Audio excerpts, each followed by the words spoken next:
News Andhra.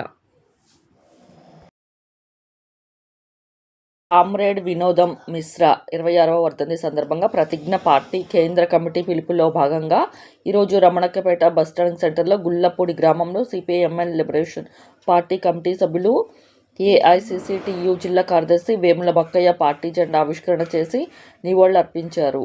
చరిత్రలో ప్రధాన సమస్యలని వీధుల్లో పరిష్కరించబడ్డాయని 1998 డిసెంబర్లో పార్టీ కేంద్ర కమిటీకి తన చివరి నివేదికలో ఆయన గుర్తు చేశారు. అన్ని వైపుల నుండి చర్యలు చేపట్టాలని, ఇప్పటికీ తలెత్తిన పాసిస్తూ ప్రమాదానికి వ్యతిరేకంగా పోరాటాన్ని ఉధృతం చేయాలని యువ కమ్యూనిస్టులను ఆయన విజ్ఞప్తి చేశారు.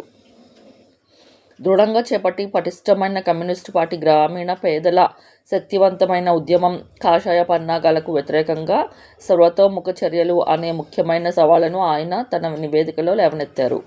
ఆయన 26వ వర్ధంతిని జరుపుకుంటున్న మన చెవుల్లో ఆయన మాటలు మరింత నిజంగా మారుమోగుతున్నాయి.